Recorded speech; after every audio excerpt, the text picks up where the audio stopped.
Co łączy Kurta Cobaina, Custom Shop USA Ibaneza, czterogryfową gitarę Michaela Angelo Batio oraz Yamaha Pacificę? Postać Mike'a Lippe, legendarnego amerykańskiego lutnika, którego nazwisko i historię powinien poznać każdy miłośnik gitarowej sztuki. O tym dzisiaj w Git Historii. W świecie lutników zdarzają się postacie wyjątkowe, ukryte w cieniu i chociaż szanowane przez najlepszych gitarowych builderów i topowych muzyków, to z jakichś powodów nam w Polsce nieznane. W tej serii będę Wam przybliżał takie osoby i ich historie, żeby pamięć o nich nie zaginęła, a polska społeczność gitarowa miała też okazję je poznać. Jednym z takich wyjątkowych lutników z bogatą historią i niezwykłymi dziełami był nieżyjący już niestety Mike Lippe. Kalifornijczyk, który przez prawie 40 lat budował instrumenty dla największych nazwisk gitarowych świata. Timmons, Vai, Satriani, Cobain czy Santana. Na liście jego klientów nie brakuje sław. Przyjrzyjmy się zatem temu sympatycznemu panu z Los Angeles. Początki kariery Mike'a sięgają lat 70., gdzie swoje pierwsze szlify pobierał pod okiem mistrza sztuki lutniczej wykonującego skrzypce. Wkrótce potem Mike trafia do warsztatu gitarowego, gdzie uczy się pracować z drewnem i budować instrumenty. To długa historia, ale postaram się ją streścić. Zaczynałem jako muzyk, ale nie zarabiałem wystarczająco dużo pieniędzy, aby się utrzymać, więc znalazłem pracę w sklepie muzycznym. Zostałem serwisantem dzięki szkoleniu starszego faceta, który był budowniczym skrzypiec. Potem dostałem pracę w fabryce gitar, gdzie nauczyłem się malować i pracować z frezarkami. Później założyłem własny sklep i tak jedna rzecz doprowadziła do następnej. W latach 80. Los Angeles było centrum gitarowego świata i nieraz będziemy do tego miejsca i epoki wracać. Pomyślcie tylko, w studiach nagraniowych ekipa Toto, triumfy święci Van Halen, a na pierwszych stronach gazet skandale Motley Crue. Gitarowy świat kręcił się wokół LA. W takich okolicznościach Mike zaczyna współpracę z Wayne'em Charvelem i firmą Mighty Might.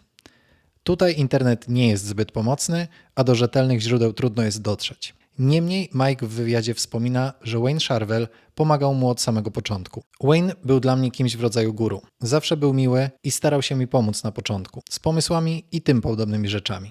Można zatem przypuszczać, że mniej więcej w tym czasie Mike pracował m.in. przy budowie gitar dla Randy'ego Rhodesa, który grał na instrumentach Charvela, przemianowanych już wtedy na Jackson przez nowego właściciela, Groovera Jacksona. W 1982 roku Mike rozpoczyna samodzielną drogę jako guitar doktor w rodzinnym Burbank, mieście koło Los Angeles. Dużo historii z tego okresu zaginęło wraz ze śmiercią Mike'a. Jest natomiast pewne, że już wtedy poznał artystkę, która w gitarowej historii zapisała się bardzo grubą kreską – Pamelinę H. Pracę tej artystki z Los Angeles znacie na pewno. Malowała gitary dla custom shopów Fendera i Ibaneza, prywatne wiosła Nila Shona i wiele innych. Jedne z najpiękniejszych wykończeń gitarowych to właśnie jej dzieła. W jednym z facebookowych postów przyznała, że z Mike'iem znają się od czasów Guitar Doctor.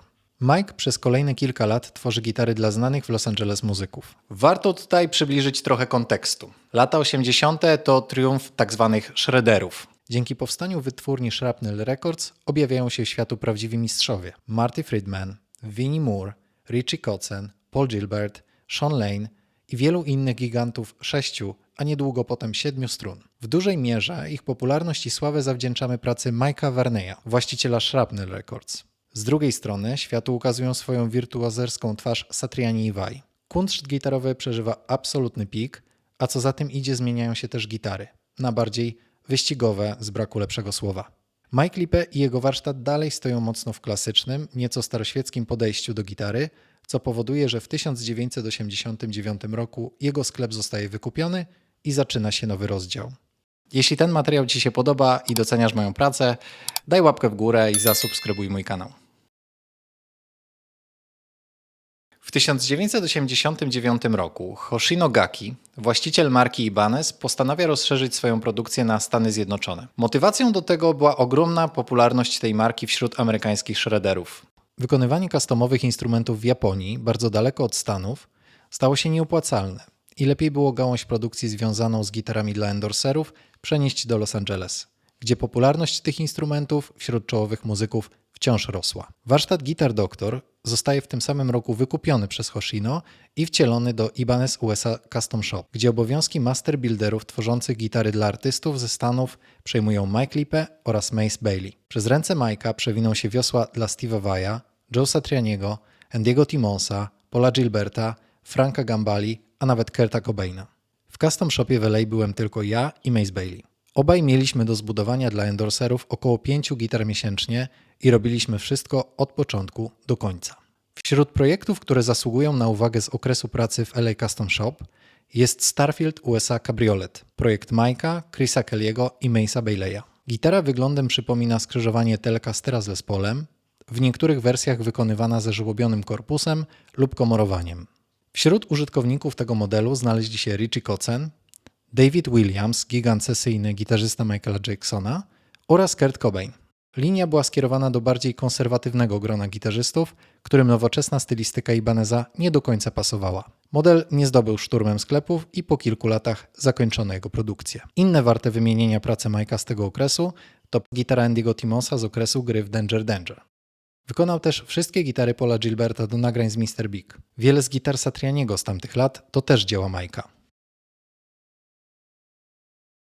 W 1997 roku warsztat Ibanez USA Custom Shop zostaje zamknięty w zasadzie z dnia na dzień. Według dobrego źródła Mike pracował wtedy nad prototypem gitary dla Johna Petrucciego, której lutnik nigdy nie ukończył, ponieważ został zwolniony. To samo źródło twierdzi, że gryfy, korpusy i inne części pozostałe po warsztacie Ibaneza znalazły drugie życie w innych lutniczych rękach. Mike sam nie mógł wykorzystać tych części, ponieważ wiązała go umowa z Ibanezem.